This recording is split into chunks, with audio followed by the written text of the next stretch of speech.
Johnny Tremain, Chapter 9, Part 3. Before reading, of course, here are several questions to guide your comprehension. 1. Who saved Johnny from being flogged? 2. What deal does Johnny strike with this man? And 3. What resources are being stockpiled by the colonists, and resources are being used to forge them? Part 3.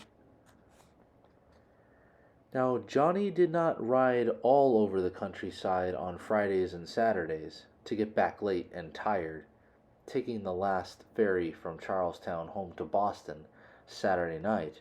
First, there was no ferry, and second, the guards at the town gate were too curious. They would demand to see what was in his dispatch bag, and after looking at the papers, dump them in the mud. They would pretend it was an accident, but it was not. Uncle Lorne arranged with one of the Silsbys of Lexington to smuggle out the papers in his farm wagon when he came in every week to market. One day, late in March, Johnny started out to deliver his papers, for it was Thursday. But Goblin was so unmanageable, he decided to take him over to the common first and let him get the kinks out of him. As usual, he walked the horse through the British encampment, through the idle men, stacked muskets, military stores, camp kitchens. The sentry let him by, but the next moment an officer, half-shaved and in shirt sleeves, was shouting at him, something about "Getting that fool out of here!" and "What's that boy doing here? Hey, stop him! Grab his bridle!" So Johnny knew that the troops were getting edgy. Never before had they bothered him as he merely walked his horse through the encampment down to the open fields close to the Charles. There was nothing for him to do but sit tight and take what was coming. The men rushed at Goblin and grabbed him so roughly the horse was frightened. One man was knocked down, and another kicked before Johnny could quiet him. The dispatch bag of newspapers fell to the ground at the feet of the burly, half-shaved, shirt-sleeved officer. "Let's see what sort of sedition this rogue is bringing in among His Majesty's loyal troops." His face, behind lather, darkened as he glanced at the paper in his hands. "Sedition.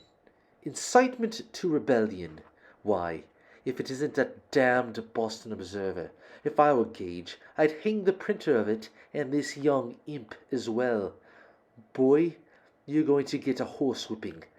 Perhaps you are still allowed to peddle such lies about the streets of Boston, but not among the ranks of His Majesty's 1st Brigade. Sergeant Clemens, 30 lashes on his bare back." "Yes, sir." Then Johnny noticed that the private holding Goblin's head had orange hair, a freckle-faced little fellow no bigger than himself. It was Pumpkin, who earned extra money working at the Lights stable. Their eyes met.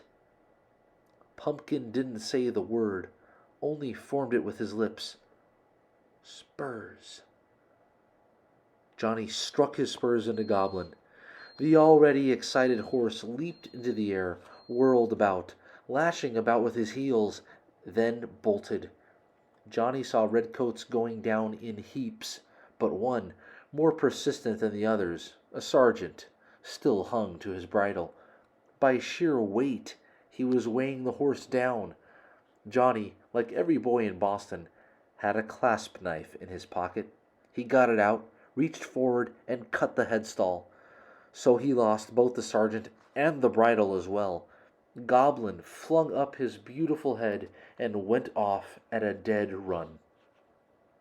Johnny never understood how the horse could run so fast without tripping over tent pegs, campfires, stacks of muskets, sheep bought for slaughtering. He heard a pistol shot. That would be an officer. They alone carried pistols. Probably he had fired into the air. They were always doing that. Soon he was off the common, shooting up the Hancock Drive. Without a bridle, he had no control whatever over the runaway. Goblin chose to double and weave through fields and orchards, with Johnny flat on his neck to keep from being scraped off by low branches, behind the Hancock and lighthouses, over a stone wall, down a back alley, over a fence like a tomcat, frightening an old lady who was hanging up clothes, so she almost swallowed a clothespin, down into West Boston, and again up Beacon Hill. The horse was winded and quieter now. Mrs. Bessie and Scylla were always giving him carrots. It was no wonder that he now turned in at the lights and was ready to listen to Johnny's voice. "Easy, easy. So look, Goblin, I'm here. Nothing's going to hurt you. So quietly, quietly. Softly now. Easy, easy." The bridleless horse came to a stop at the back door of the lights. Soaked with sweat and heaving, he looked about him, hoping for a carrot. One of the light's black coach horses was tied in the stable yard. A man was grooming him. It was Pumpkin, his military tunic off, hanging on the fence. Pumpkin looked up, grinning. "I'd rather take the steady lashes than ride a horse like that without no bridle." "Oh, I like riding," Johnny said airily. He had really been a bit scared, but he wasn't going to admit it. "You tell your master," said Pumpkin. "Those papers went where they'll do a deal of good." "The British regulars?" "Yep. Lots of 'em are Whigs, you know. Lots of 'em. Just like in England on your side." He knocked his curry comb against the trunk of the tree. "That's why there's been so much deserting. It's just about getting our officers crazy." "But deserters get shot down by the hurdles at the foot of the common." "If they get caught. If it comes to fighting, when it comes to fighting, how will they fight?" Pumpkin had little triangular green eyes in his freckled face. He stared at Johnny. "Oh, we'll fight like hell. We always fight like hell." "How about you, Mr. Pumpkin?" "Me?" The man spat. "I'm not saying much, see? Actions speak louder than words." "You'd leave if you could?" Pumpkin screwed up his homely little face. "Miss Scylla, ain't she the sweetheart? Mrs. Bessie says you can be trusted. When I can get me a smock, such as a farmer's wear, when I can get me an old hat, with black hair sewed in it, hanging down like this, see?